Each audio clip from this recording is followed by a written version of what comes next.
Да. Не стрім до оркти, характи і хіл'ї.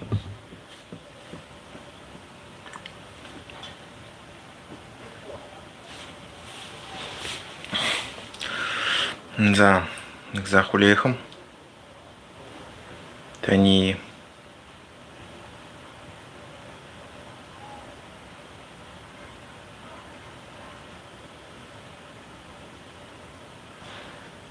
Да. Оркты.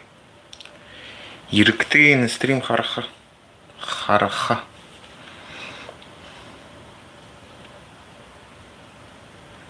Хулеживаем. Так, по поводу моего сегодняшнего стрима название. Здесь уже есть некоторые комментарии, написанные из доступных способов самое эффективное просвещение, приобретение независимости, образование СМИ и так далее. Норм звук. Зауэлго. Зе орктын худут. Стрим характы.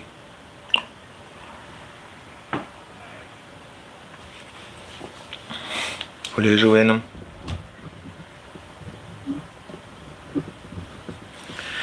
Так, по поводу вчерашнего стрима хотел пояснение дать, да, мыльные пузыри начинают лопаться, по-моему, да, я назвал его. Я про то, что вот эти вот проекты, типа Фрибурятии, понимаете, они, ну, меняют свою, получается, или, по крайней мере, пробуют зайти на эту территорию независимости. И в этом плане я могу сравнить с мыльными пузырями, в том плане, что они, ну, вся их идеология, она, получается, ну, как мыльный пузырь. На самом деле там никакой хорошей идеологической основы-то нет. Этим предателям верить нельзя. Ну, смотрите, они, получается, в каком-то роде столбов. Слышно, нет? Они в каком-то смысле те же пропагандисты, только с другого, получается, немножко с другого угла, если так можно сказать. Ну, что объединяет, то, что деньги получают. Понимаете? И, ну, за деньги делают свою работу, в общем, так. Ну, конечно, она, если уж так взять, намного, получается, более... Блин, отвлекает меня этот сосед гребаный, задолбал. Только соберешься с мыслями, начинает это харкать тут сидеть. Еще слышимость такая хорошая. Прямо вообще, только на мысли настроишься, там сидит, блин.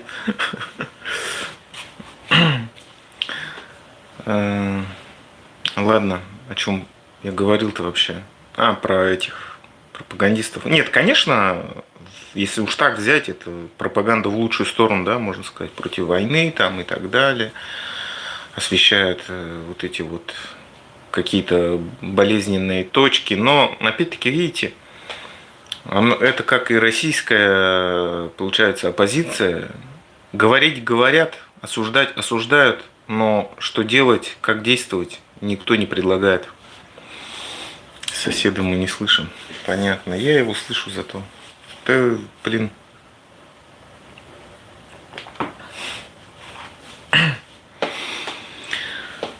Толерантность к соседу. Нет толерантности у меня к соседу.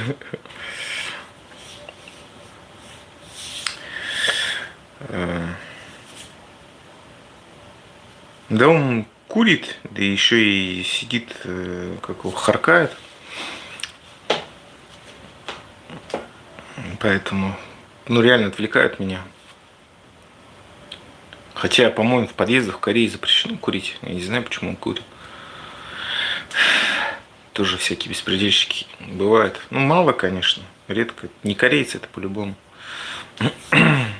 Видите, как раз-таки к теме нашего разговора. Не, ну, тоже все разные, конечно, бывают. Но в целом, всякие вещи типа раздельного сбора мусора, другие темы, да, все равно они как-то общество дисциплинируют, и все равно это хорошо на самом деле. Потому что, ну, хоть какие-то правила тебе внушают, да, а то, что у нас вот просто типа делай, что хочешь, лишь бы тебя не поймали, и вот как с этой Настей Ивлеевой пример, э, типа просто если тебя даже ни с того ни с сего начали ломать, подчинись и выполни все требования, и будешь, ну, тебя не тронут. Ну, вот такая вот логика, понимаете? Они не прошли проверку временем, третий год идет, они все так же сопли по монитору размазывают. Ну да. Бедные курильщики ограничивают их права. Ну, как бы здесь и специально отведенные места, штраф же, по-моему. Потомков русских каторжан трудно дисциплинировать, тем более на бурятской земле. Так, ладно. Основную тему я хочу про... Сейчас чуть побольше людей наберется, и потом буду, наверное, зачитывать. Сейчас пока про Настю Ивлееву. Она, в общем, выступила на каком-то YouTube-шоу. Помните, она у Дудя выступала, и на вопрос,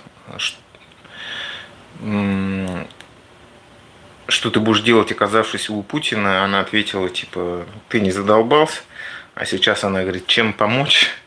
Ну и знаете, я сегодня, когда этот сюжет смотрел, там ведущий говорит, во вселенной, где Акунин признан террористом, а Настя Ивлеева всерьез рассуждает о патриотизме, ну это, в общем, полная какая-то сюрреализм, в общем.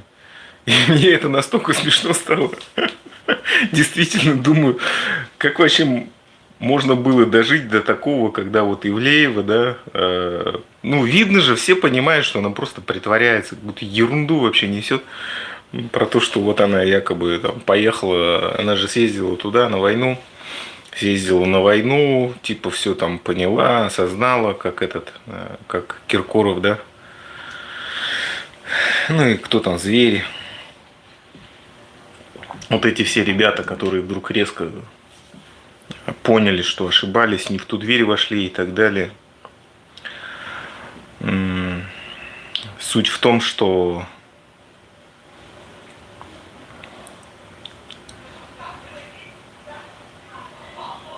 вот из Настя Ивлеева. Ну, Настя Ивлеева, это же инстаграмная. В свое время, в каких годах-то?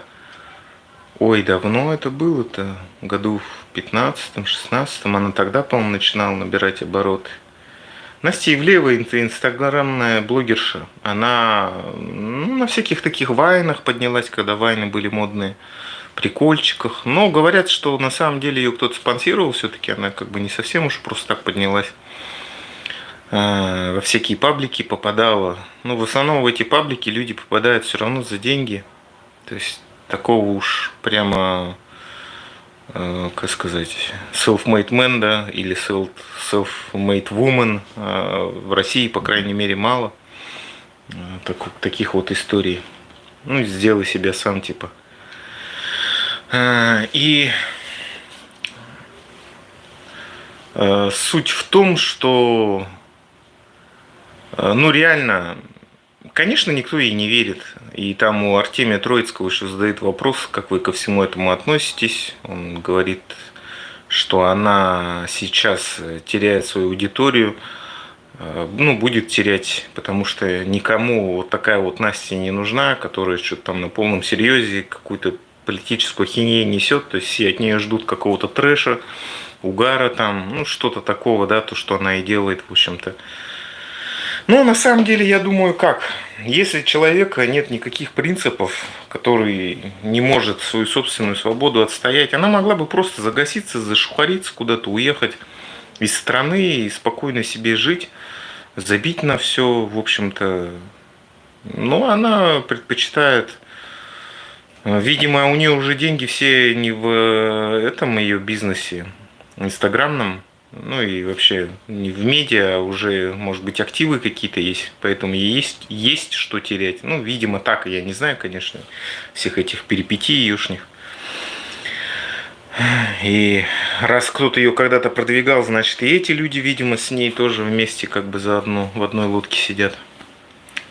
Ну, то есть, если кто-то ее продвигал, значит, соответственно, кому-то и должна.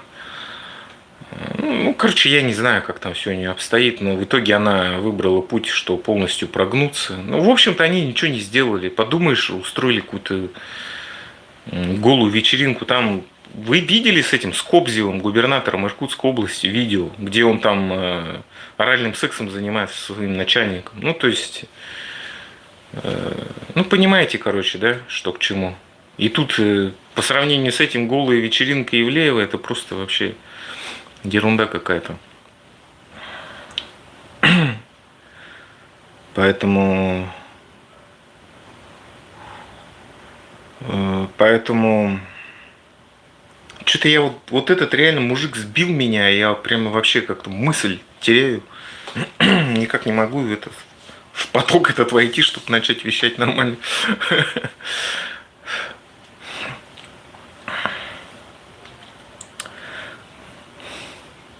Поэтому, в общем, такие люди, как Настя, ну, демонстрируют полную лояльность. И смотрите, это какой знак? Я же говорил, что это не просто так все, да, это не просто какие-то там чьи-то интересы. Это же еще и что означает переход от просто развитого авторитаризма уже к тоталитаризму. То есть, когда ты не просто должен сидеть и молчать и поддерживать, сейчас ты уже должен быть полностью за, ты должен поддерживать, а не то, что поддерживать, ты должен прямо, ну, как бы с серьезным лицом, вот так вот вставать, говорить. Ну, все это, короче, к совку идет, когда вот эти вот, помните, может быть, хроникальные какие-нибудь кадры из 30-х годов, когда там вставали, вот, ну, в стиле Ким Чен Ына, да, вот это управление, как северокорейцы вставали, что-то там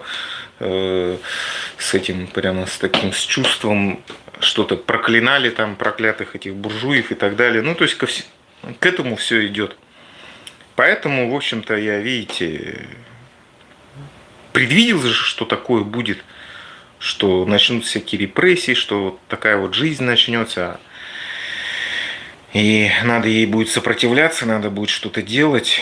Ну, я, конечно, не думал, что у меня мысли дойдут до того, что надо будет о независимости говорить. То есть на тот момент я все равно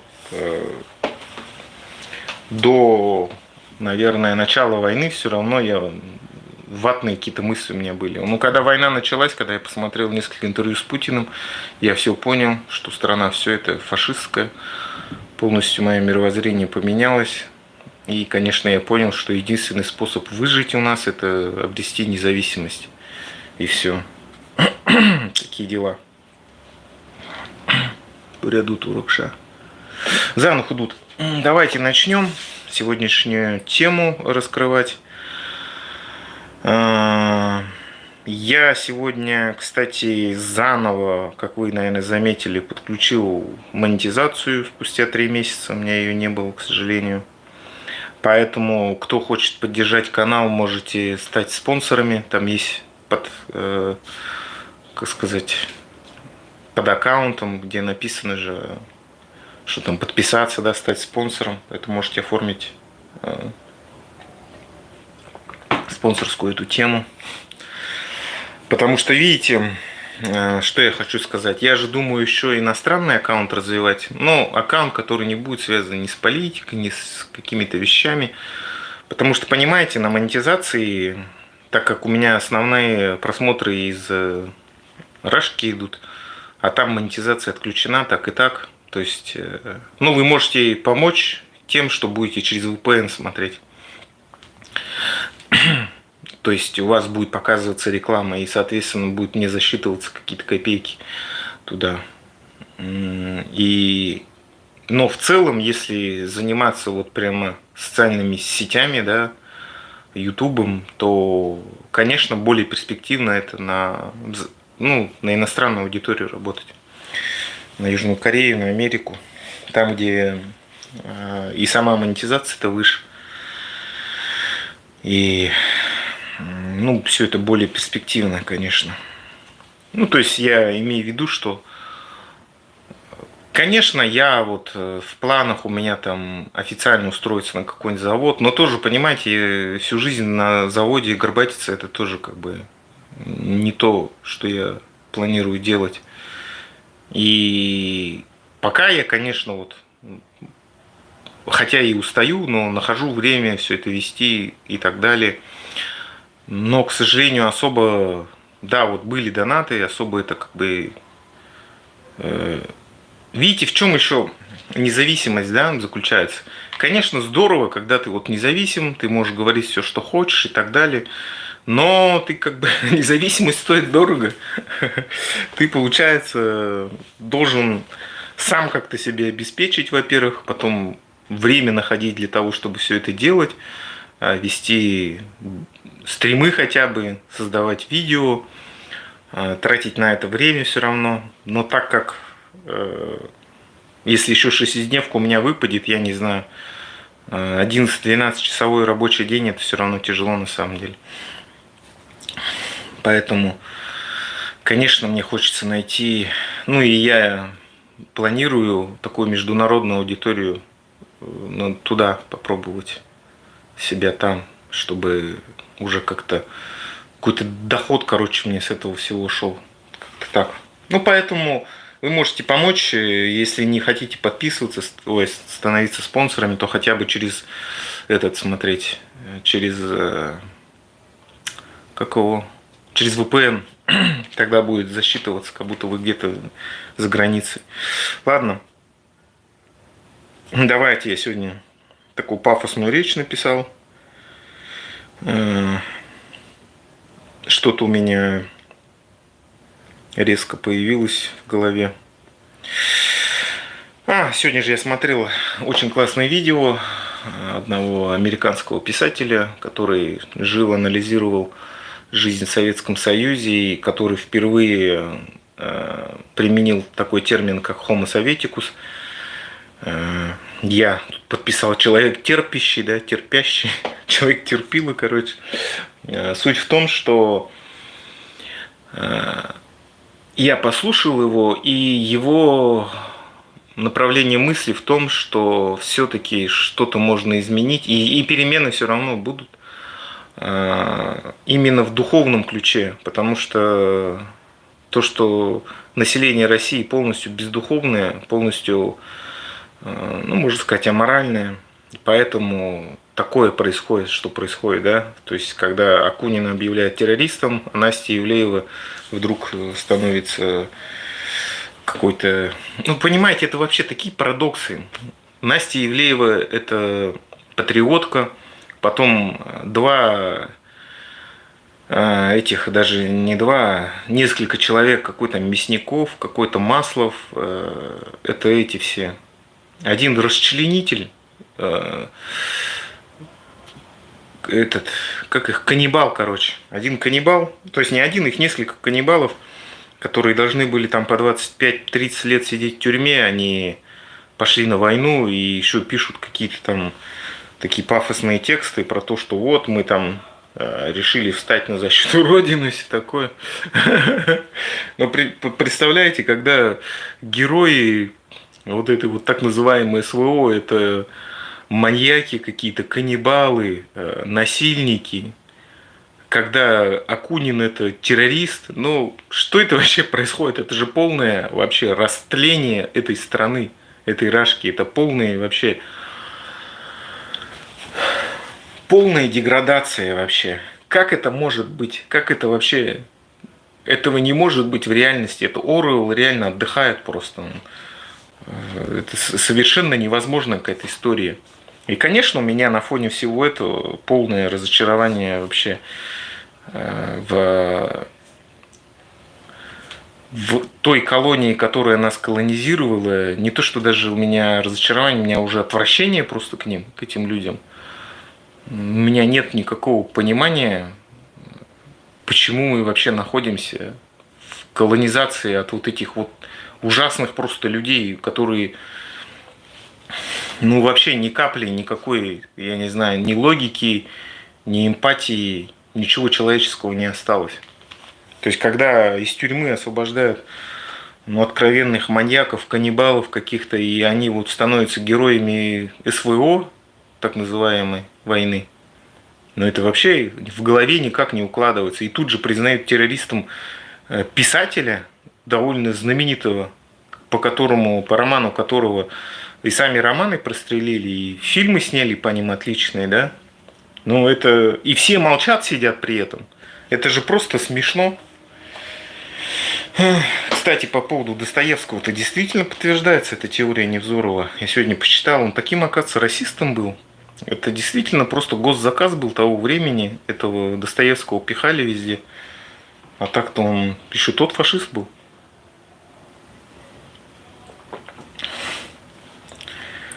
Так, ладно.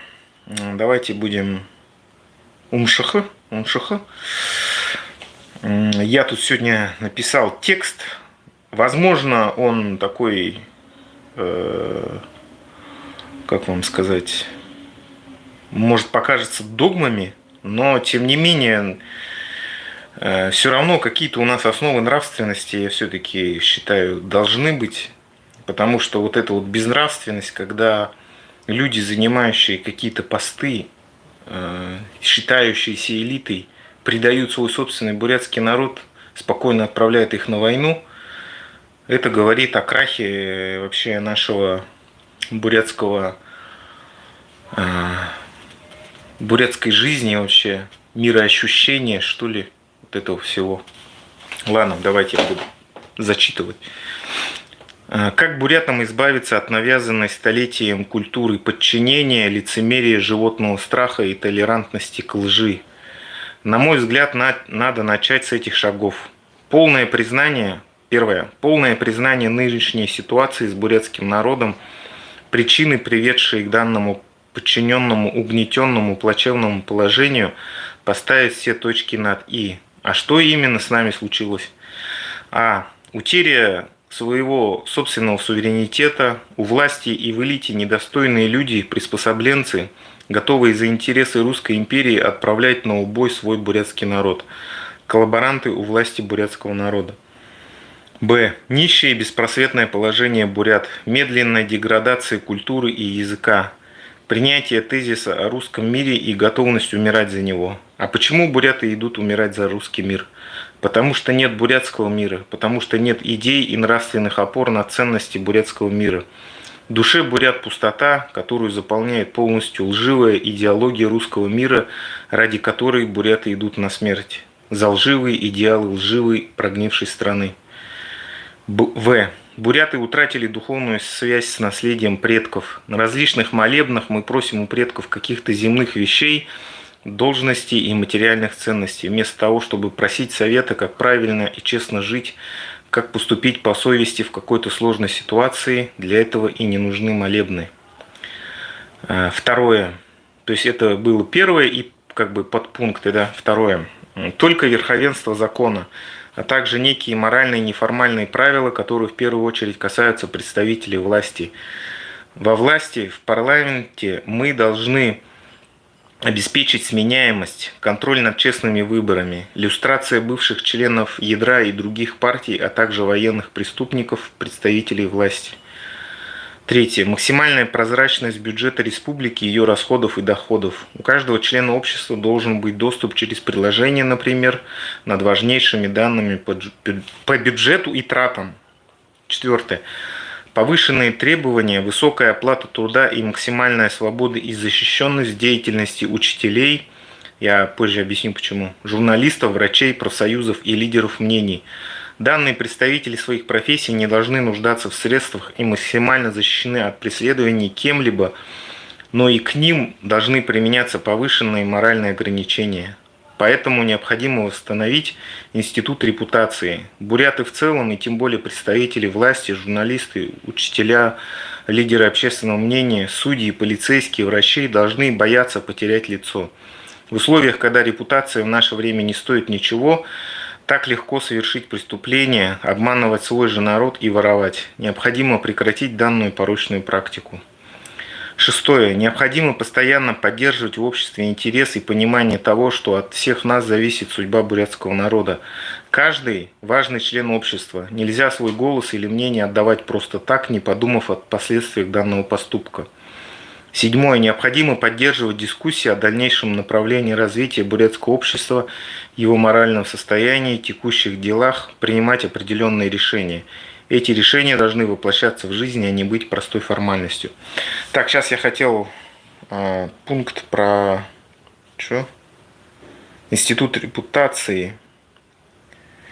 Буряты в целом, и тем более представители власти, журналисты, учителя, ломы, судьи, полицейские, врачи должны бояться потерять лицо.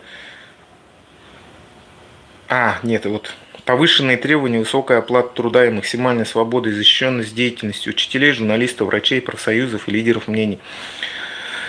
Смотрите, чем запомнилась, да и вообще всегда была вот эта вот эпоха, то есть жизнь в колонии, да, это то, что со школьной скамьи нам уже вбиваются лживые какие-то паттерны, лживые нарративы, когда учителя как будто бы говорят об одном, но на самом деле заставляют сдавать там на всякие занавески, шторы, что-то еще, когда они заставляют наших, то есть родителей, детей идти и голосовать как надо, когда они подтасовывают выборы. Вот такая вот ситуация и происходит.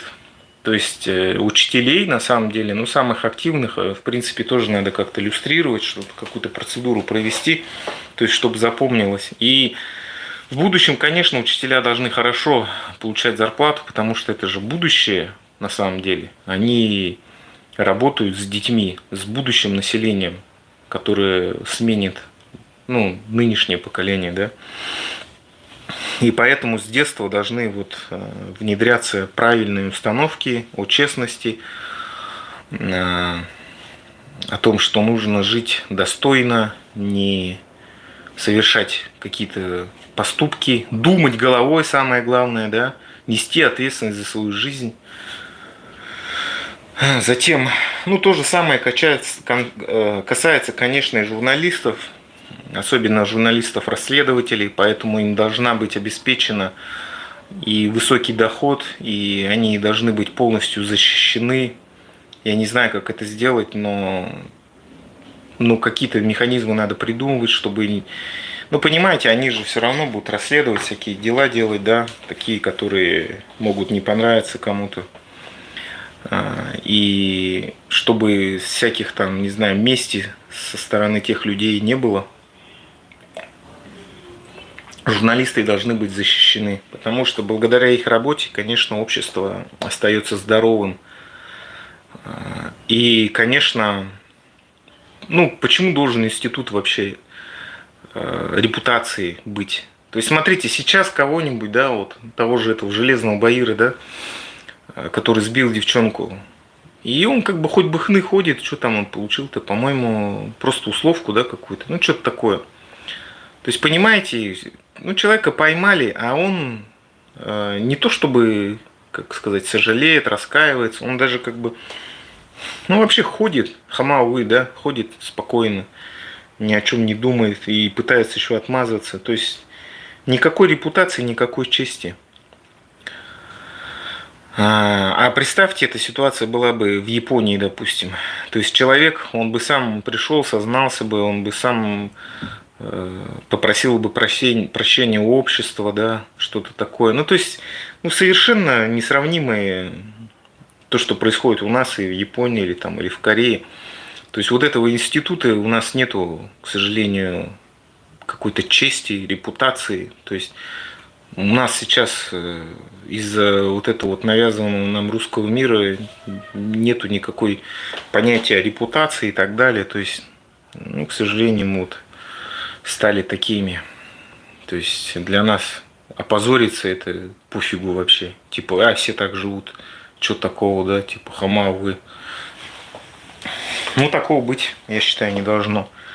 И поэтому, конечно, общество само должно быть такое, если расследователь накопал что-то на какого-то там представителя власти или еще на кого-то, какую-то важную шишку, и это оказалось правдой, то он сам должен пойти и заявление написать и уйти со своей должности.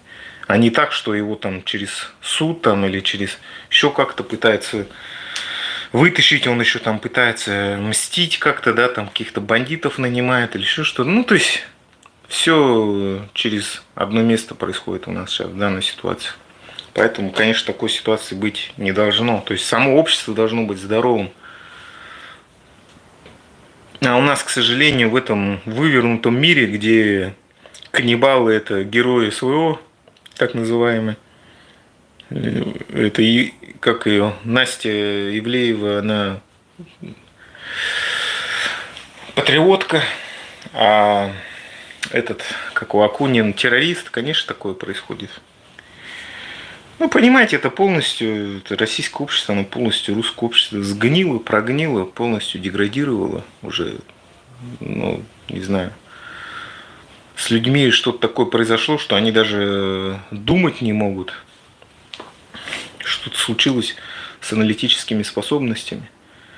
Ну, у меня вот такое, в общем, предложение тезисно, да, что надо сделать, как внедрять, потому что иначе мы будем деградировать, ну, обретя независимость и, допустим, позволив своим безволием, ничего не предпринимая, не борясь за свои права, за свою собственную независимость, отдав на откуп всяким кланам, там, да, бывшим представителям ядра, второму составу всяких этих правительства, да, Цыденова. Если мы просто так все это отдадим на поток, как было в Совке, мы будем жить еще хуже, я вот вам гарантию даю.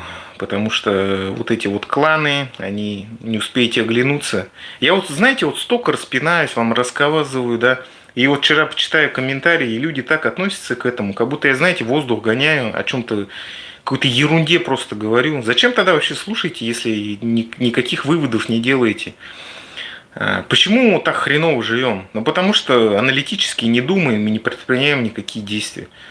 Просто так, я же, согласитесь, что буду просто так говорить такие вещи, которые, как бы, ну, тоже для меня не очень, как сказать, какие-то последствия, короче, мне грозят. Поэтому надо слушать и делать самим выводы какие-то, о чем я говорю. И поэтому в будущем, понимаете, надо же будет не просто вот на веру верить, да, и думать, что вот, понимаете, как политика устроена вообще, да? Вот это вот все, что делается, в основном, ну, Фри Бурятии и так далее, это же все не простые какие-то люди собрались.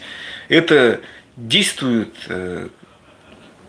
ну, вот эти вот люди, которые на виду, они действуют, их, короче, нанятые люди, как этот Туладаев, да, несчастный. Кто-то его нанял, вот он и работает, ходит. А кто интересант, он, ну, как с бабками, получается, ему платят за то, чтобы он там освещал нужную повестку и так далее, или наоборот не освещал. Не надо просто быть такими наивными болванами, которые вот появляется какой-то человек, что-то там вещает и просто думает, что он, как сказать, просто вот появился такой вот какой-то, не знаю, человек, вот такой вот патриот, не знаю, да.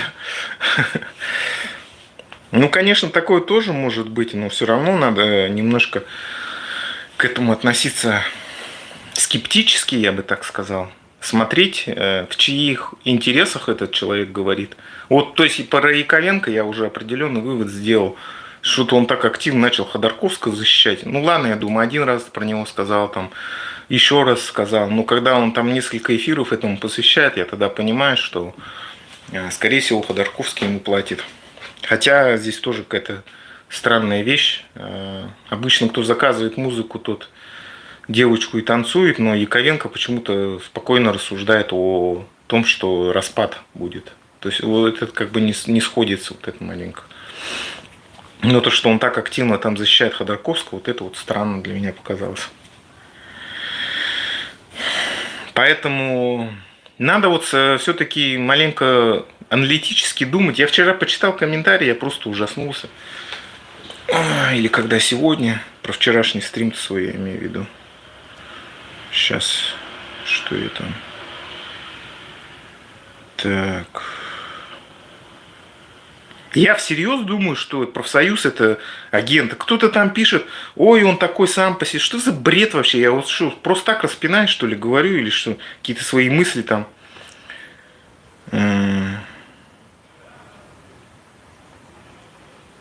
Кто там? Ну, короче, какой-то, знаете, вот у меня такое чувство, что вот реально, ну, видимо, так оно и есть. Вот абсолютное большинство людей, видимо, настолько управляемые, настолько глупые вообще люди, что управлять людьми, видимо, очень легко на самом деле. Просто говоришь красивые вещи, сам при этом просто в этот момент под шумок как-то деньги там делаешь, да, и все, в общем, в своих интересах действуешь. Но я надеюсь, у нас э, просто появится плеяда талантливых журналистов, расследователей, лидеров мнений, которые будут действовать в интересах бурятского народа, иначе нам просто капец будет. Потому что основная масса, она, к сожалению, мыслить не умеет. И только таким, видимо, способом мы сможем каким-то образом действительно создать гражданское общество и институты поддерживать. Ну, при этом, конечно, нам нужны и судьи честные, и контроль над парламентом и так далее. А так это просто будет, знаете,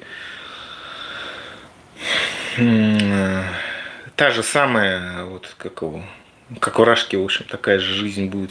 Бесперспективная, беспонтовая. И все также будут уезжать куда-то за границу.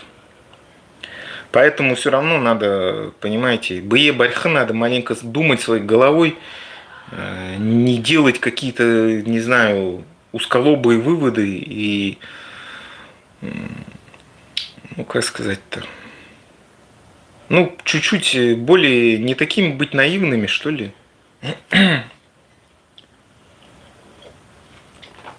Видите, что вот эта вот наивность, глупость творит-то с людьми.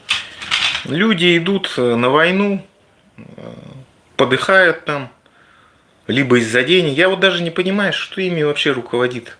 Вот человек, который решил идти на войну, деньги заработать или еще что-то. Неужели так как бы люди не ценят себя, не уважают себя, чтобы идти аж на войну и там зарабатывать? Ну ладно, какой-то маленький процент, но когда это становится более массово, да, ну это уже, понимаете, это какая-то программированность на смерть. Вот вчера мне писал этот знание, да, аккаунт. Вот там типа профсоюз знает, что за независимость надо умереть. Это вот программирование идет тебе с детства, что надо тебе обязательно за что-то умереть там. Почему ты должен за что-то умирать? Конечно, если что-то такое произойдет, то это понятное дело. Но именно вот это вот программирование на смерть, на то, что обязательно все как-то хреново закончится, это, я считаю, это полная глупость вообще. Такие дела. Ладно, будем читать комментарии. А то у меня чат опять начал собственной жизнью жить.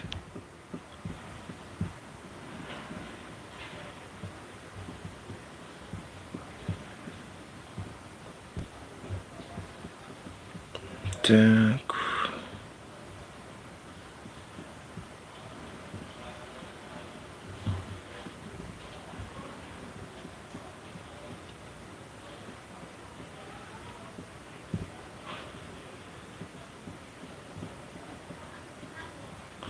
Современное западное восточное вооружение надежно защищает от воровой бурятской свободы.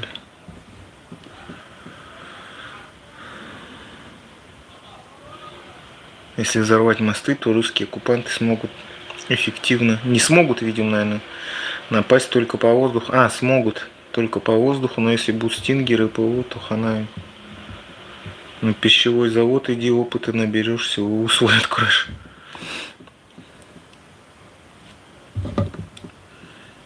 Так.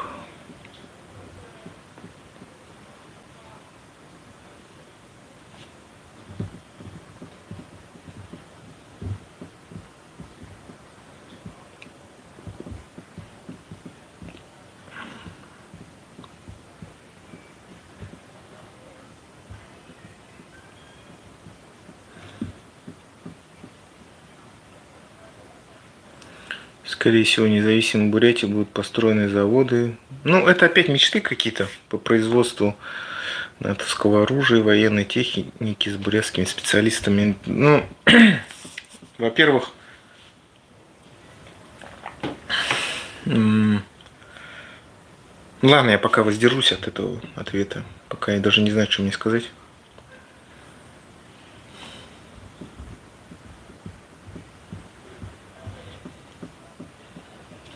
Отменили в этом году бессмертный полк, потому что слишком много фото подошвших на СВО могут понести на палках. Ну да.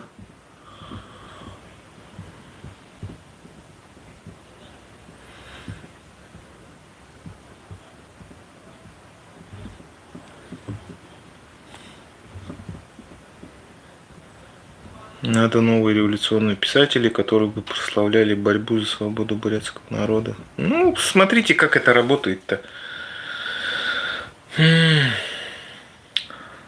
Обычно писатель на что рассчитывает в конце концов? Все-таки на гонорар какой-то. Вы понимаете, без денег все это делать, да, вот как я помню, какой-то мне писал постоянно, вот там талант, талант. Но обычно люди не готовы ничего бесплатно делать. Такова жизнь. Поэтому, чтобы что-то появилось, да, что надо финансирование, короче. Так само по себе оно не появится. Много таких, как вы, бурятов, стремящихся к независимости. Да много становится. Пока просто у нас нет этого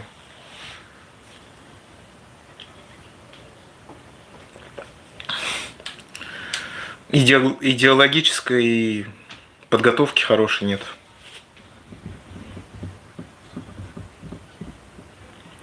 Власть у нас будет бурятская, демократическая, основанная на современных технологиях беспрерывного контроля власти народом. Ну да.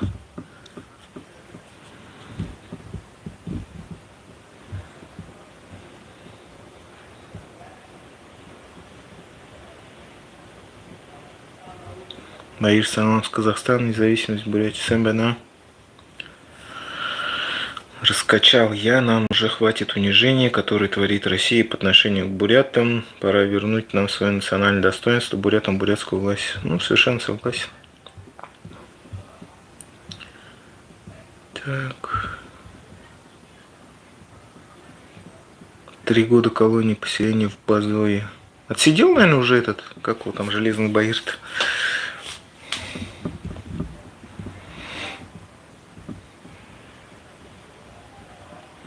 Специально делается диктаторами, чтобы народ привык, что в стране полное беззаконие.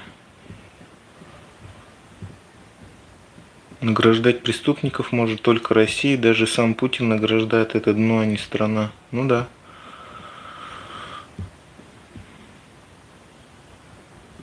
И в этом и проблема. Журналистика должна регулироваться институтом репутации. Чтобы он был, нужно осознанное общество. Ну да. Эти диктаторы сами творят беззаконие, хотят, чтобы это было нормальное явление в стране. Народ постепенно привыкает жить в древнем мире. Ну да.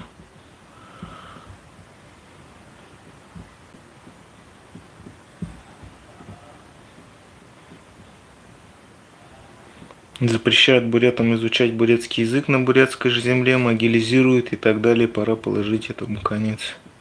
Согласен.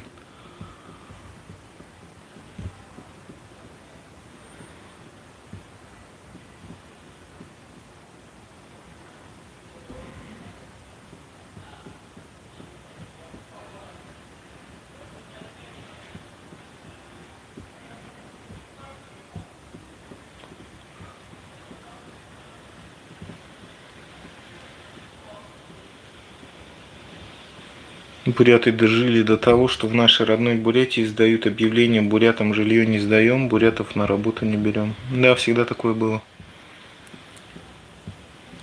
Так.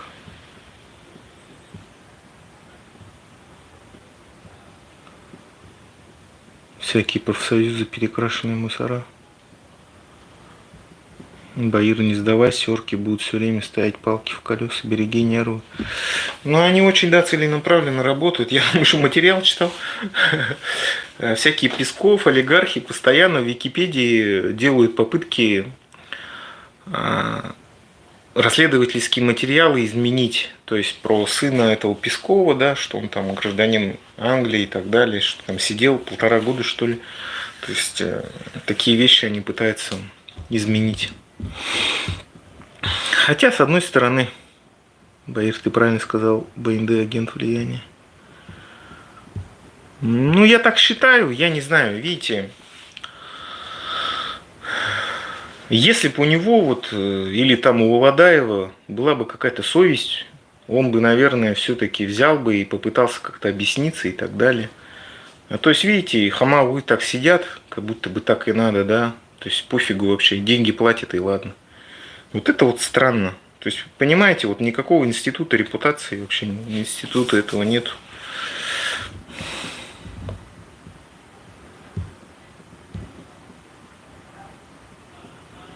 Профсоюз работает в Америке или просто катается по стране, откуда деньги на житие-бытие? Ну, раньше вроде работал, сейчас я не знаю.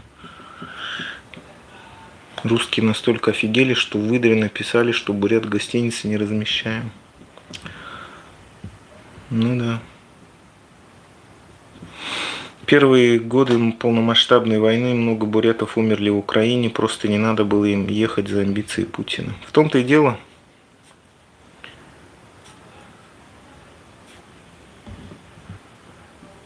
Так.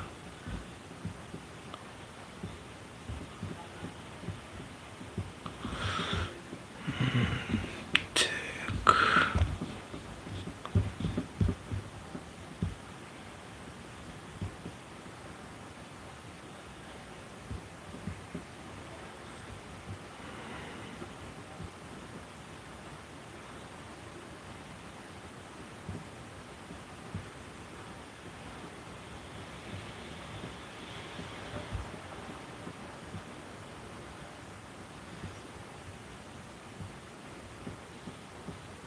Незаконно построенный мост в Крыму будет уничтожен, это просто вопрос времени. Ну да.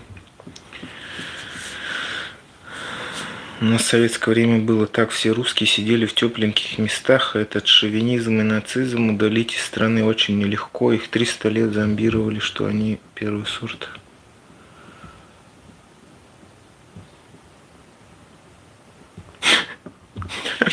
Вы держитесь, главная задача, чтобы переворотов не было. Какие перевороты нам вообще? Независимость нужна, блин.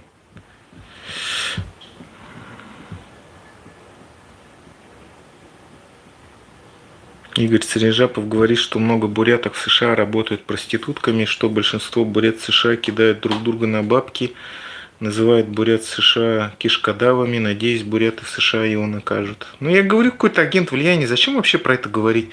Мне, кстати, тоже, вот знаете, вот несколько раз слышал, типа, вот буряты в Корее бухают, бабы тоже какие-то проститутки, вот это вот все. Вот я приехал, прямо не могу ни одного вообще случая найти. Ну вот, видимо, как сказать, где-то... Ну, я еще сам, понимаете, сильно не выпиваю, и как бы это... Ну, возраст, наверное, уже не тот. Не шарюсь по всяким таким местам. Ну, хотя вот несколько раз в клуб ходил. Ну, вообще такого не встречаю, если честно. Ну, вот несколько раз видел, выпивают ребята. Ну, как-то спокойно все, нормально. Чтобы там вот какие-то бордели-то, вот это тоже ничего не видел. То есть рассказывали-то такие страсти, что вот там прямо что-то вообще невероятное творится. Я еще такой думаю, как это так происходит, почему Бурятии-то, ну, бывают, конечно, разные, согласен, да, всякие там шалавы бывают и всякие алкаши бывают. Но прямо такого я вот массового не вижу, честно говоря. То есть адекватные, которые были в Бурятии адекватные, они и здесь адекватные.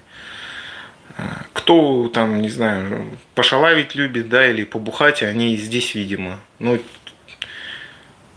как сказать, тем не менее, годами как-то живут, все равно, мне кажется, ну, не знаю, я вот массово вообще такого не замечаю, если честно.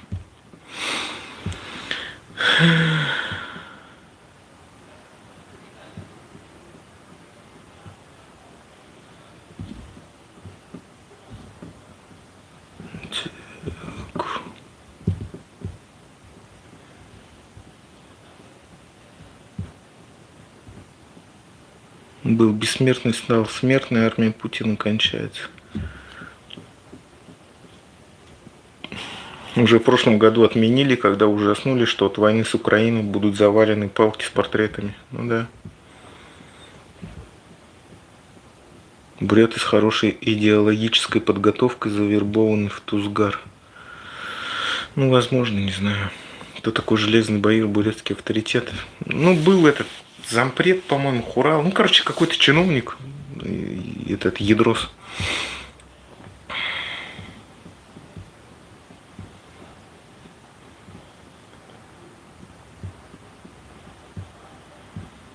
Баир Жанбалов, сам председатель правительства, задавил на джипе девушку и хотел отмазаться. Сын сотрудник ФСБ. А, нифига себе.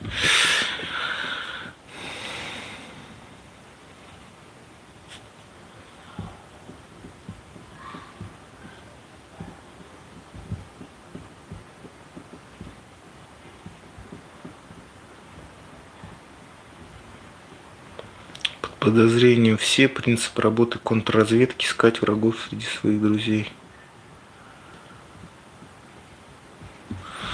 На РФ уже отменяют все услуги иммигрантам, запретили на такси работать. Это еще начало. Ну да.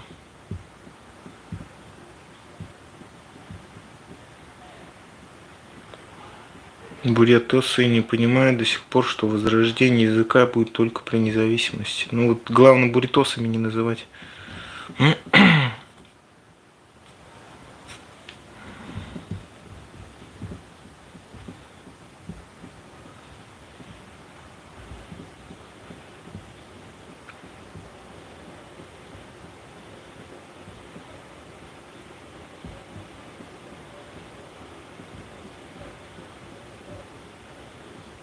Мы, украинцы, мирные люди, мы защищаемся, хорошо относимся к мирным людям, мы хотим только мира.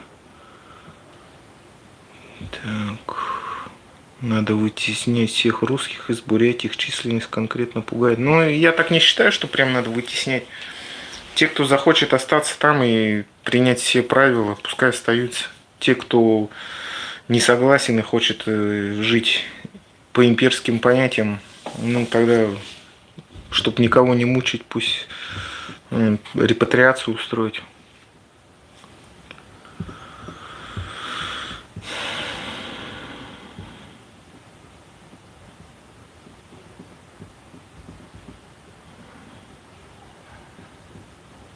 Ты же сам понимаешь, что это утопия, люди что? Да те же ничего не изменится. Изменится, конечно. Что, совок развалился, как не изменилось-то? Все конкретно изменилось. Вон, Казахстан — собственное государство, Украина — собственное государство. Конечно, все изменится, все поменяется. То, что сейчас происходит, это долго не может происходить. Это все равно кончится глобальным фейлом. Главное нам подготовиться к этому моменту. Вот и все. Пока у нас, к сожалению, видите, почему это все происходит, такой сброд и шатание, и сейчас пытаются все это дело возглавить всякие там шишки и какие-то политические силы. Ну, просто потому, что еще пока массы, они все равно сильно не участвуют в этом процессе. Когда это начнется массово, тогда, конечно, будет много разных, я так считаю, и партий политических, и так далее. Ну, вот такой вот момент произойдет. То есть не надо допустить того, чтобы у нас какая-то монополия сложилась на... Заранее какая-то монополия сложилась, которые бы типа пришли и сказали: ой, ребята, вы сидите, ничего не делаете. Ну, тот же авторитаризм, да, вот мы за вас все там уже придумали, продумали. Такого быть не должно, конечно. То есть многопартийность, разные взгляды, разные мнения. Только таким образом можно действительно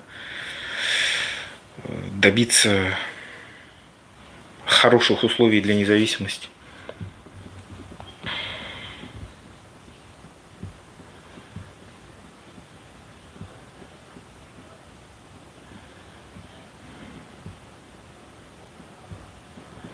Бурятию без России раздает, это надо понять, а этот предатель, он в Россию не сможет приехать. Бурятию никто и не собирается давить, кроме России. том-то и дело, что мы оккупированные Россией, и они боятся просто свою колонию потерять. Это все. Все империи рано или поздно разрушаются, и люди меняются, так что не надо пургу гнать. Да, согласен. Выживет Бурятия без РФ. Не то, что выживет, но жить начнет наконец-то.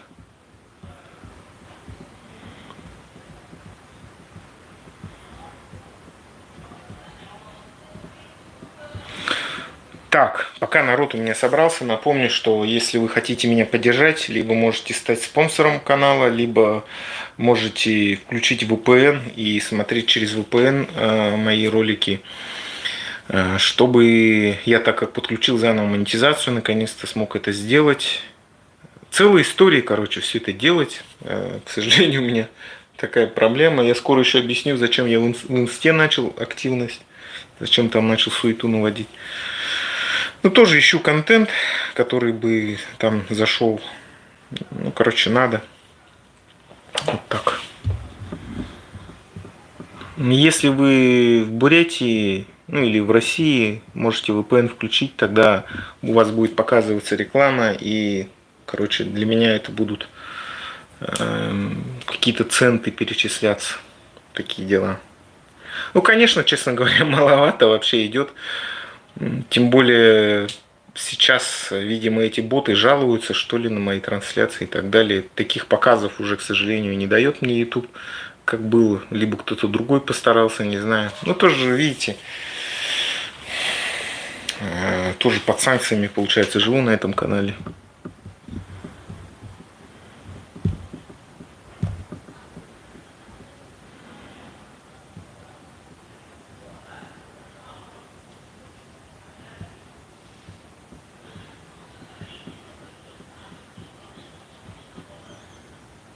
Распад империи, историческая закономерность. Тема. Ну, кстати, наверное, знаете, я вот думаю, запустить заново этот, что ли, дискуссионный клуб. Но единственное, мне хотелось бы, чтобы выступали люди вот из чата. Потому что одни и те же люди, это как бы немного как-то не в тему. Что за такой дискуссионный клуб, когда там одни и те же люди? Либо как делать? Нет, это дурацко будет. Я то же самое в стриме делаю. Имеется в виду, комментарии читаю. Люди, видимо, боятся. Ну, можно, видите, без лица. Я, короче, опрос устрою заново. Готовы ли люди будут выходить в дискуссионный клуб? Вот так вот. Там по зуму.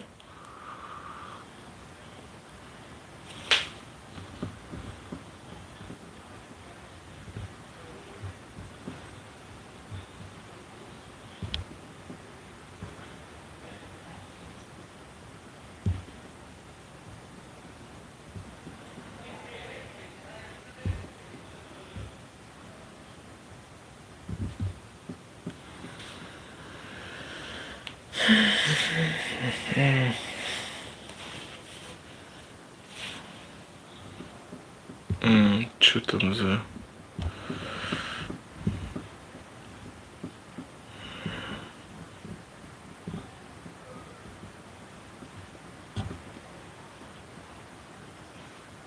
Дискуссионном клубе, что за девушка типа админ была, можно ли без нее обойтись? Ну, это хозяин зума, потому что там платно же. Сейчас, в принципе, я сам могу, наверное, за этот зум заплатить. Но я подумаю, там, говорят, еще какие-то другие есть. Может быть, более есть какая-то площадка, которая более, как это называется, более секретная, что ли, чтобы люди не боялись туда заходить. Я посмотрю, поузнаю. Украина начала идти к свободе, и русским это не понравилось, аж войну начали, чтобы остановить Украину. Ну да. Надо попробовать создать бурятский фонд независимости, чтобы финансировали патриотов. Надо про фонд рассказывать по всему миру. У нас в Казахстане есть богатые и умные буряты, например. Вопрос, честно говоря, очень сложный и серьезный. Во-первых, надо сделать так, чтобы этот фонд был полностью прозрачным. И тогда уж определить этих настоящих патриотов, да, кто им является. Ну, либо наоборот, всем понемножку давать Как-то так, короче. Ну, я-то как вообще думал, то, что телевидение надо свое создать, СМИ, по-любому. Где-то какую-то прям студию иметь и туда как на работу ходить. И это... Но, к сожалению, видите, не получается. Деньги нужны. Даже чтобы просто такой пуджик есть понятие. Это как бы здесь без залога ни одно жилье снять невозможно. Ну, бывают варианты. В Кашелон, допустим. Там. Но чтобы такое заведение, да, либо 5 миллионов вон надо, либо 10. И ежемесячные еще платежи за саму аренду. Ну, плюс сотрудников надо найти, кто готов будет там работать. Кто не то чтобы работать, еще же надо будет лицо показать. Ну, хотя бы еще одного человека. Девушку, например, либо молодого парня. Ну, хорошо было бы, конечно, девушку, чтобы разбавить маленько. Ну, хотя... Ну и каких-то авторов надо, хотя бы одного. И одного на монтаж. Ну, либо тогда уж, не знаю, супер маленький штат из 2 людей. Но тогда, конечно, качество контента будет все равно ниже. Ну, СМИ, я считаю, необходимо. Пока все равно все слишком непрофессионально у нас, слишком слабо. Хотя, глядя на бурятское телевидение, так не кажется, если честно, в каком состоянии сейчас там бурятское телевидение.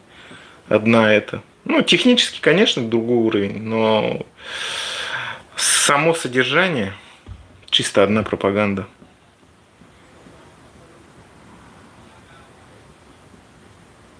Категорически нельзя повторить ошибок бывших советских республик, пытавшихся усидеть на 2 стульях. Да, совершенно согласен.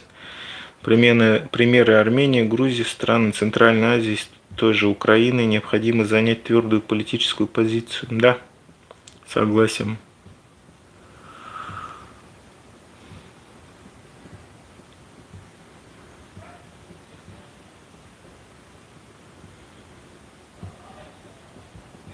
Русские умирают за яхту Абрамовича, это совсем другое.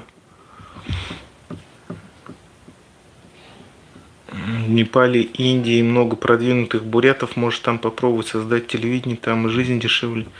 Честно говоря, я боюсь в Индию ехать.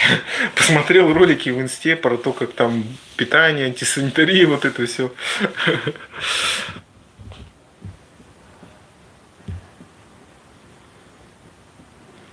Да, бурятское телевидение смотрит максимум 300 человек.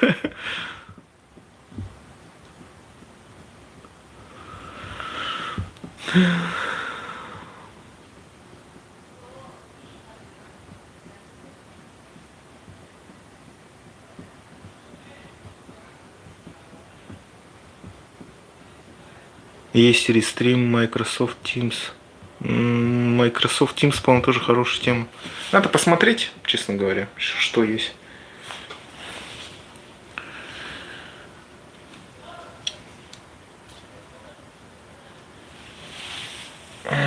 Так, заново тут еще на наверное. Кулейхам. Ой, кулейхам. Байхам. Кстати, смотрите тоже мои шорты.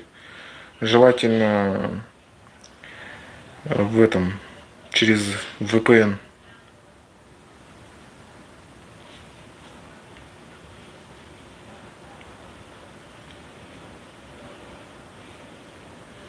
Так.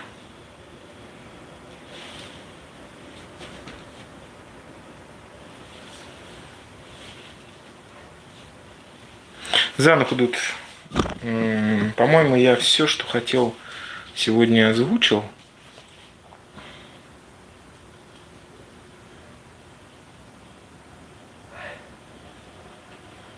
Нацизм и западную грязь предотвратили в Украине.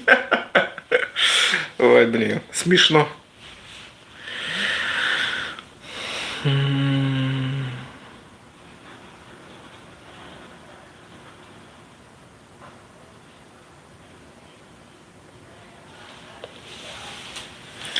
Я еще, знаете, нашел причину, почему я пью. Ну, в смысле, чай пью или воду. У меня прибор осветительный, он нагревается все-таки. Вот летом как буду. Ну, хотя, наверное, этот будет у меня работать, мой этот. Как его? Кондиционер.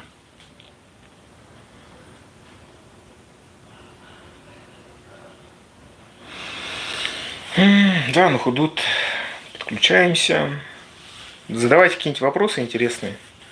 Я сейчас просто забыл, что хотел сказать. Просто этот мужик меня сегодня целый день раздражал. Я хотя, конечно, целый день дома не был, но приехал, и он начал там с этой своей хархотиной. И Ну, помните, я вот даже не сдержался-то.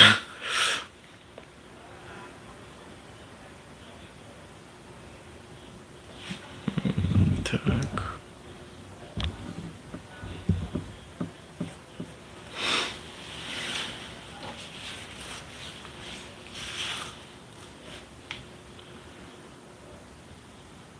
Can hudut bışıktığını gıyımı.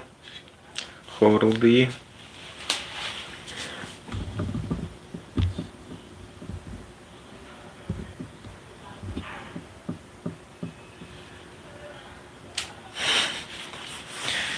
Не, сосед не помер. Молодой он совсем.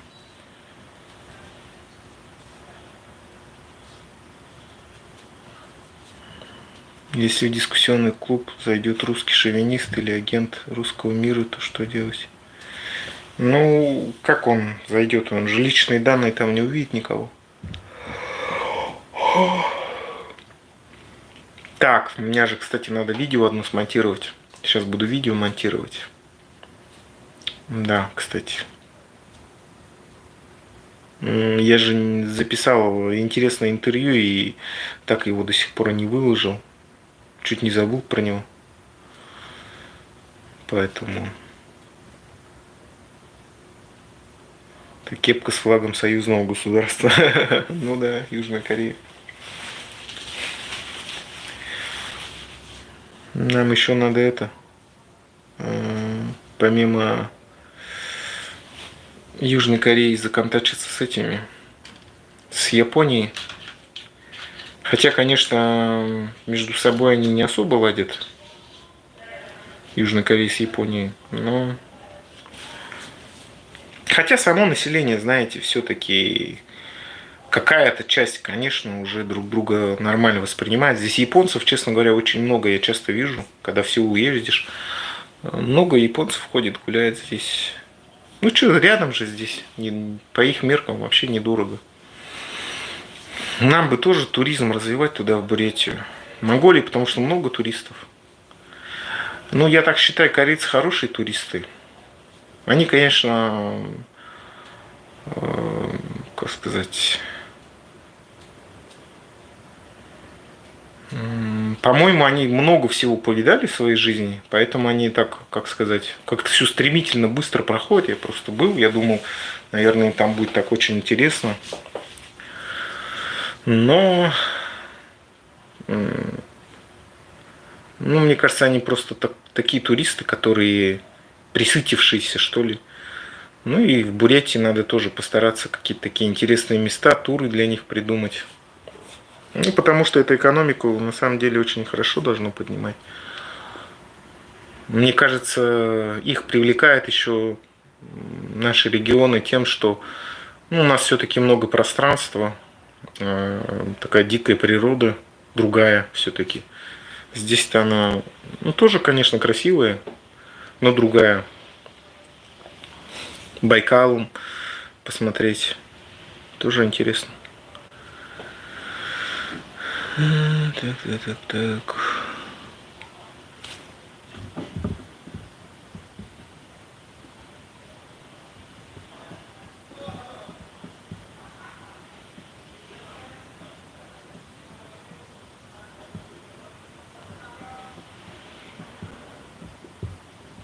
Что пишет? Мне 51 год, и я помню, кому должен благодарить за победу над фашистами 41-45.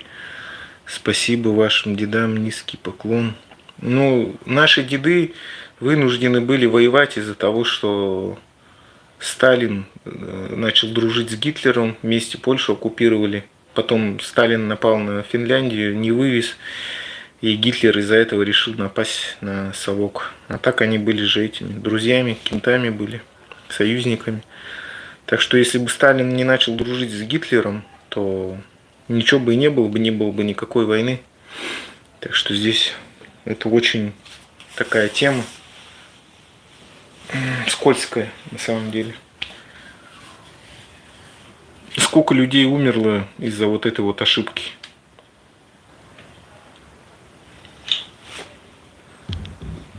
Опять те же самые эти имперские амбиции. Что ты несешь? Ну, почитайте историю хотя бы свою собственную. Что я несу. Историю надо знать хоть маленько. Что, не было войны, что ли, оккупационной на Финляндию? Что, хочете сказать, этого не было? Вот, Олег, напишите комментарий.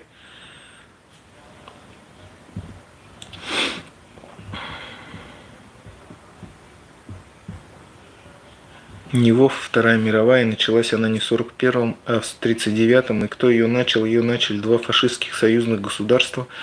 Фашистская Русская империя, СССР и фашистская Германия, когда вместе оккупировали Польшу. Ну да.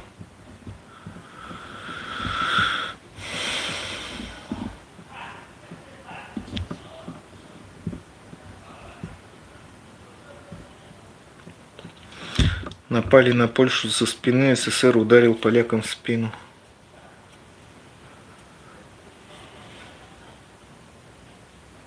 Чего? Они бы напали, говорит. И что, вот, видите, той же самой логикой руководствуются, якобы украинцы напали бы, поэтому надо было первыми на поляков нападать, да, и оккупировать их. Да, смешно, конечно. Финны, да, сколько их там миллионов? Несколько миллионов, и вот они напали бы на Советский Союз, да, сколько он на тот момент, 200 с лишним миллионов. Но это же просто смешно об этом рассуждать, что вот финны напали бы, то есть надо было напасть на финнов, иначе бы они сами напали, да.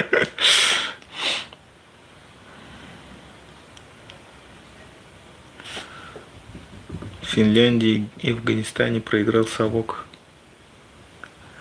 Когда совок попытался завоевать Финляндию, проиграл. Ну да, там же Маннергейм был, выстроил свою линию, хрен прорвешься. Но, к сожалению, там, я так понял, там много наших бурятов опять умерло. Как всегда, отправляли бурятов. Почему у нас так мало-то? Потому что не дают увеличиться населению. Постоянно свои оккупационные войны отправляют. И этот Олег сразу заткнулся, даже ни один комментарий не пишет.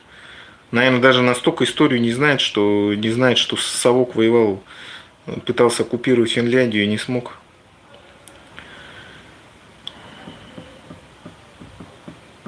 Сразу заткнулся, хотел что-то там возбухнуть и сразу все, утух.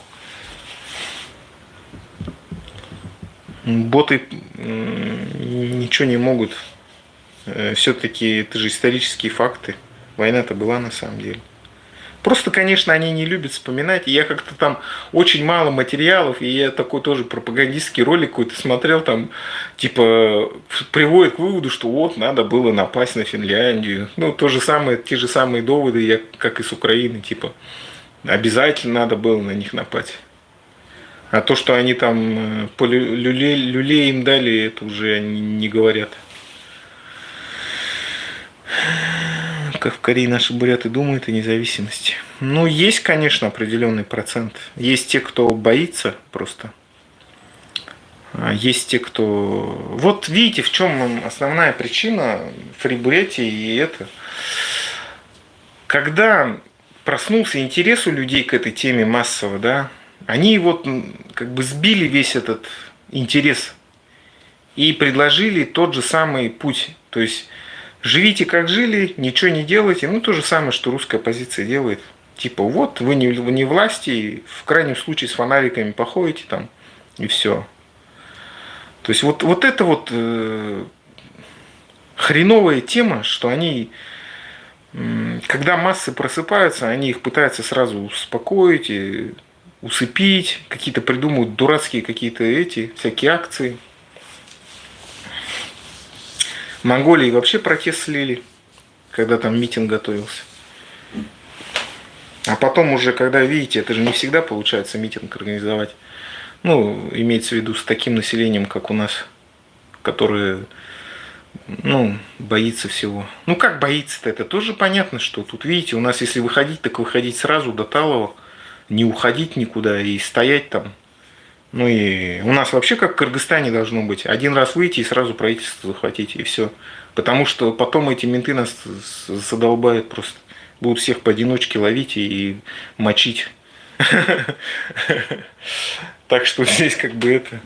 У нас протест должен быть сразу же, мгновенный, по кыргызстанскому сценарию. Иначе я по-другому не представляю. Сразу же собрались массы и все, и пошли. И там Уркшада Талова. А потом уже, конечно, это... Ну, я говорю, другого варианта нет. Ходить там с фонариками, это бесполезно. Они тебя поймают, швабру в задницу тебе запихают, и все, и посадят тебя на 15 лет или на 20. Поэтому в этой случае, как сказать, ну, независимость, как сказать, власть не это. Власть берут, как говорится. Они кто-то не ждут, когда их кто-то тебе даст.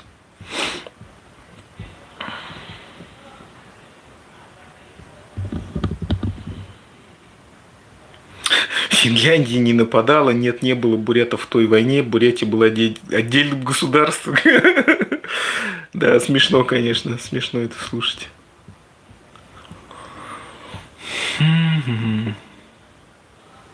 У Украины была всего лишь 90к армия, и оружия почти не было. Как Украина могла напасть на Россию с такой армией? Да, конечно. Корейцам можно предложить гастрономические туры, поесть хорошей говядины, они гурманы. Да, согласен. Да, много чего можно придумать. Главное, сперва нам независимость получить. Потому что, по-моему, сейчас корейцы просто боятся туда ехать. Ну, как бы война идет, непонятно, что там происходит. И вот Монголии едут. Хотя в Бурятии-то тоже есть что показать. Ну и самое главное, это как бы нам вливание в экономику нашу были бы. То есть хорошие отели там построить. У корейцев-то понятно, хорошая зарплата, деньги есть. Им интересно съездить, посмотреть. И нам плюс только один деньги зарабатывать на этом. Тем более люди это, как сказать, дисциплинированные, спокойные. Не будут там напиваться, как наши эти. Вы сами понимаете.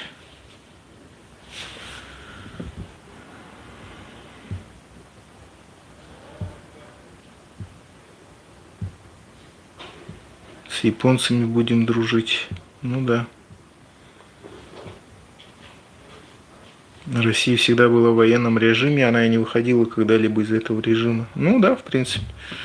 Но ладно бы еще они были бы, знаете, какие-то очень эффективные. Но все это через жопу всегда как-то сделано. То есть все время какое-то раздолбайство, все время коррупция. Я не знаю, как вообще держится, мне вот до сих пор удивительно. Совок уничтожил голодомором больше половины казахов, особенно пострадали казахи Северного Казахстана. Да, читал про это. Вообще ужас, конечно. Но там сейчас фильмы выходят, я смотрел, как какой-то трейлер.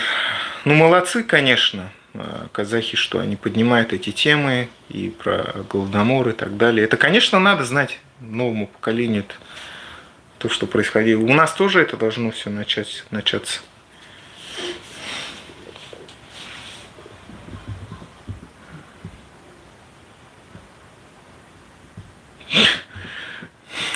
У бурятов в начале советского государства было отдельным государством, присоединилось к СССР уже в начале Великой Отечественной войны. Это у тувинцев так было. Что нам рассказывать-то? Тут одни буряты сидят в комментарии, и боты. И что-то нам еще рассказывать.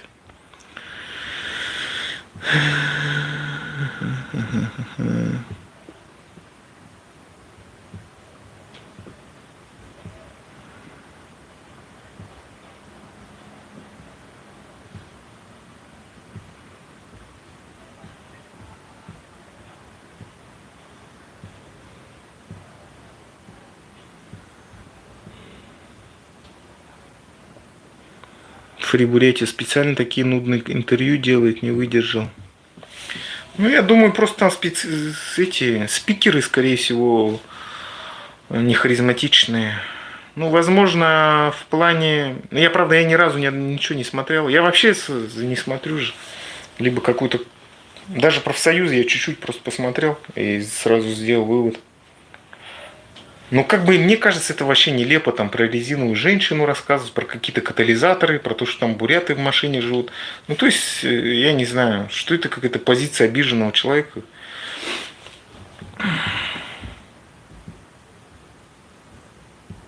Японцы приезжали в 90-е годы, хотели инвестировать, их отвадили. Ну да. Но, кстати, японцы, вот я почему про японцев в последнее время начал говорить, они очень активно, на самом деле, деньгами помогают сейчас Украине. Из всех государств, ну как, понятно, много помогает, но японцы прям молодцы. Так что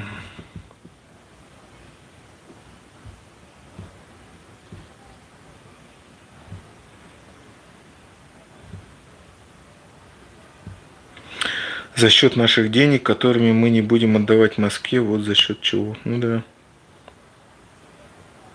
Зачем вы это снимаете? Мы же и так живем все дружно. Да ни хрена не живем дружно. Нахрена вообще буряты идут на эту войну? Я вообще не понимаю. За что воевать-то?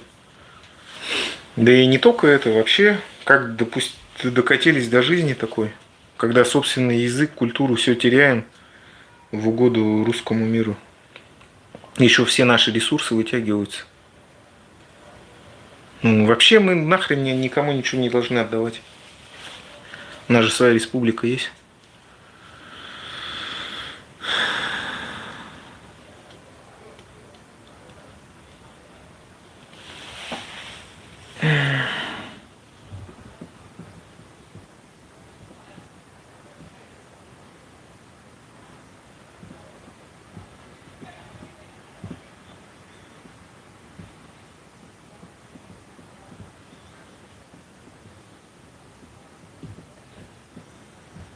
Так. Вам же землю уже отдали в землю Китая и немало. Ну, это да, проблема, конечно, то, что русские наши земли отдают китайцам. Но что я могу сделать? Мы будем судиться, получается, с Китаем и земли забирать назад. Они юридическую силу потеряют, эти документы, потому что мы же освободимся. Ну, это, по-моему, в Запкрае. В Бурятии я точно не знаю, но в Запкрае там, да, отдали какую-то землю на 75 лет. Но еще, возможно, неформальные какие-то договоренности есть, где уже китайцы орудуют. Про это надо, кстати, узнать и выработать какое-то решение, каким образом надо будет земли забирать.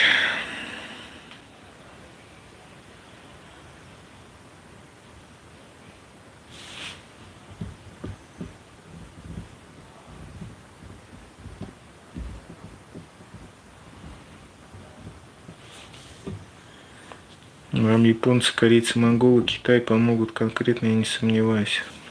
Ну, про Китай я бы так не думал, но посмотрим. Как думаете, Третья мировая война будет?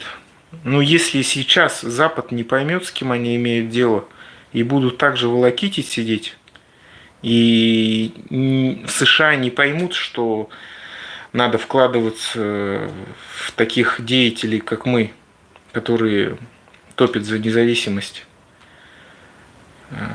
то будет, скорее всего, действительно. Потому что Путин, Иран, вот эти вот режимы окрепнут. И тут еще выясняется, что в Европе сама армия, слабая армия, и там их. То есть непонятно, что с НАТО будет. Ну, то есть они там что-то сидят на расслабончике, на лайте. А тем временем русская армия, она все-таки опыта набирается.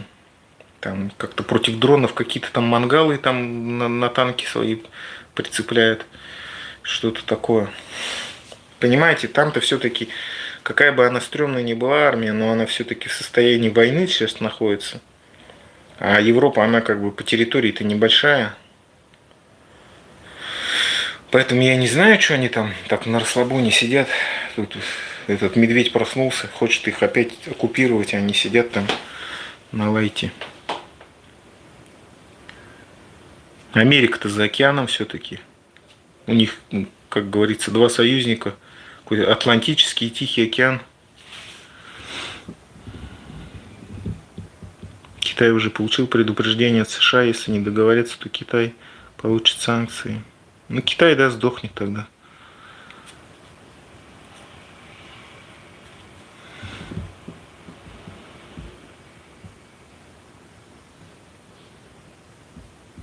На Бурятах Совок тоже испытывал ядерное оружие в Осинском, Байдайском районах. Совок испытывал ядерное оружие на казахах.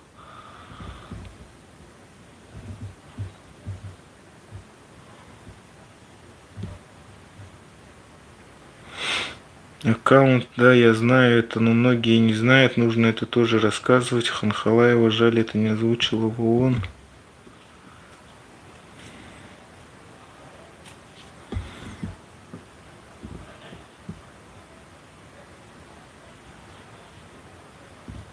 Зря стараешься, украинцы никогда вам не сдадутся, даже если будет сложно, то вы узнаете, что боевые буряты Путина — это миф, есть боевые бурятские националисты.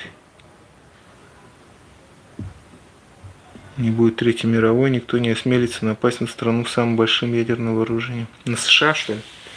Ну, на США-то, конечно, вряд ли кто-то будет нападать, но Европе, ну, по крайней мере, странам Балтии тяжеловато придется. Ну, надеюсь, Великобритания все-таки сможет продавить свои, как бы, интересы. Так, что я еще немножко посижу и закончу на сегодня. Ты кого за что топишь? За независимость Бурятии, конечно, и за то, чтобы Украина победила Рашку.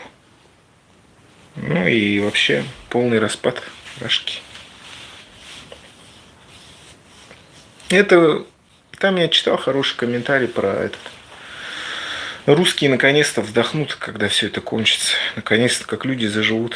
Сколько можно в крепостном праве жить? Ну, понимаете, когда с войны возвращаются так называемые герои, вот эти вот, и начинают мирняк там гасить, это для русских хорошо, вот нет? Вот боты всякие там, или эти националисты. Когда ваших русских мочат вот эти вот маньяки, которые в тюрьме должны были сидеть, это что, хорошо, что ли? Вот просто кто-нибудь может написать? Вот там реально озвучили же этот Маслов, Масленников, кто-то еще там. Это реальные маньяки, которые должны были в тюрьме сидеть, их отпустили на войну. Которые людей расчленяли. Один там сердце зажарил, один сколько-то людей там замочил, короче. И, ну, по-настоящему съедали людей. Это каннибалы гребаные.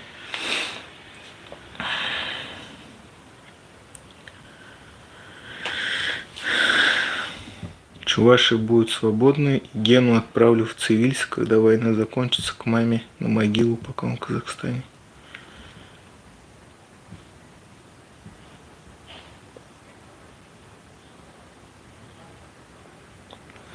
В Украине сейчас около 700 состав армии. Мы ждем полноценное оружие НАТО на днях. Будет очень больно оккупантам.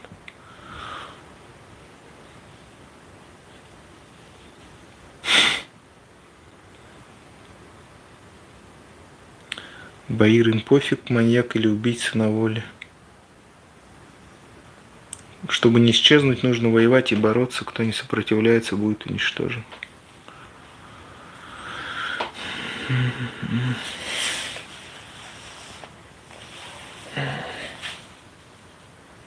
Никто ни один комментарий про этих маньяков не пишет. Я вот думаю, скорее всего, эти боты сидят в Рашке где-нибудь. И вот мне, знаете, вот смешно будет, когда этот бот идет по улице. Ну, хотя, конечно, ситуация страшная. Вот представьте, боты, ваши родные, там, не знаю, подруга, жена, ребенок встретиться вот с этим так называемым. Ну, конечно, не дай бог, я вам не желаю этого на самом деле. Просто представьте такую ситуацию. Как бы вы к этому отнеслись? Вот русские люди, боты или вот эти вот националисты. Вы бы хотели, чтобы ваш близкий встретились с вот этим вот маньяком, которого Путин отпустил на войну? С Масленниковым, который там сердце вырезает людям. Или с этим Масловым, или еще с кем-то там. Но это настоящие маньяки, которых отпустили на волю. Как вы думаете? Конечно, я вам не желаю этого всего. Но, тем не менее, чьи-то родственники встречается на пути потом у этих людей, и они убивают и съедают опять. Вы вообще сами понимаете, что вы развязали внутри своей страны, поддерживая вот это все? Там и так насилия и преступлений очень много было, а теперь-то это вообще просто трэш. Те же самые маньяки, убийцы выходят из тюрьмы, служат там, воюют полгода, еще с деньгами приезжают, начинают бухать и опять начинают гасить, убивать мирных людей. Рашка еще хлебнет кровишки от этих героев СВО. Уже кого там? Сколько случаев-то по стране? Страшно на самом деле. У нас в Бурятии тоже есть, но замалчивается. Трогательная дружба каннибала и расчленителя. Это вообще, вот я не знаю, этот просто отдыхает. Как его этот? Оруэлл. Это уже нарицательное имя стало. Оруэлл реально отдыхает.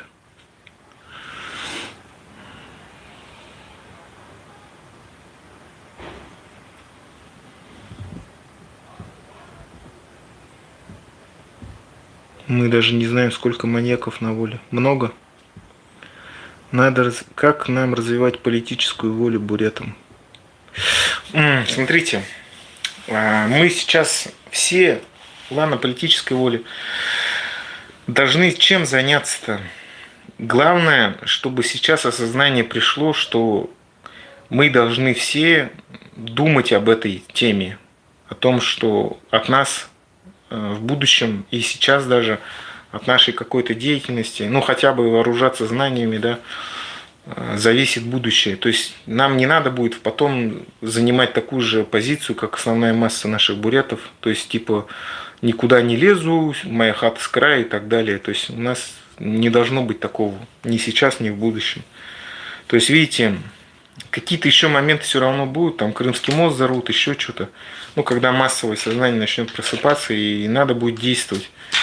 И вот эти вот все, к сожалению, конечно, эти журналисты наши, недожурналисты, как всегда, занимают такую позицию, типа, ой, там с фонариками походим, еще что-то там поделаем.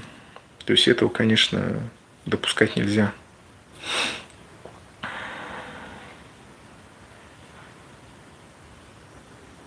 Ты так говоришь, ты не русский, что ли? Конечно, не русский. Что за бред вообще? По лицу не видно, что ли? Это же не национальность, а образ мысли. Бред, конечно, с чего ли это? Попробуйте там в Москве где-нибудь походите среди националистов. Они так вам там объяснят популярно, что это никакое там не состояние души, не образ мысли. Это именно национальность. По голове попрыгают. Сколько случаев было, сколько бурятов завалили, сколько других национальностей завалили эти скинхеды. И после этого еще какой-то бред нести про то, что это... Что там? Образ мысли? Смешно просто.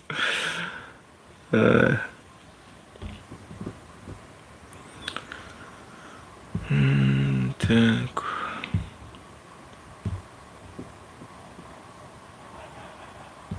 Пропавших так и не нашли, наверное, освободители с ними расправились. Ну, я надеюсь, они все-таки живы. Все-таки. А так, то, что, смотрите, вот Синовец или кто, какой-то ментяра, короче, какой-то завалил другого мента и потом сам застрелился. Но вполне возможно, что это вот как раз эти герои СВО вернулись и беспредел устроили. Ну, конечно, что-то слишком их долго ищут, эту пару. Страшно, конечно. Что... Ну, надеюсь, все-таки они живы. Может быть, каким-то чудом они, может, выжили.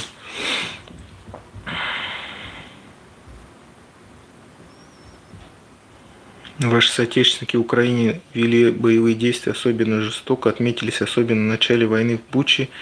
Так вы не все такие монстры, есть среди вас люди, да еще с умом, как ты. Ну, вообще доказано же, расследование было, что это буряты в Буче, это был псковский десант.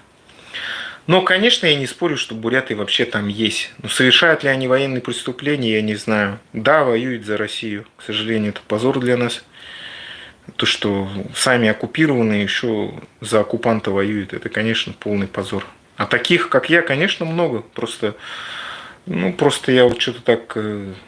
Я просто до этого блог вел и в ТикТоке только. И, как сказать, Он тоже очень свободный был, так что мне не было никакого варианта там оставаться. Но, хотя, конечно, я там про независимость не говорил.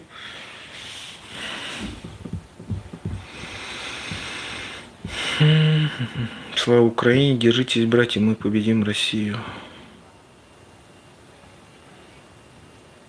Ты почему всегда один вещаешь, почему не зазовешь кого-нибудь на парный стрим? Да я много раз вел парных стримов.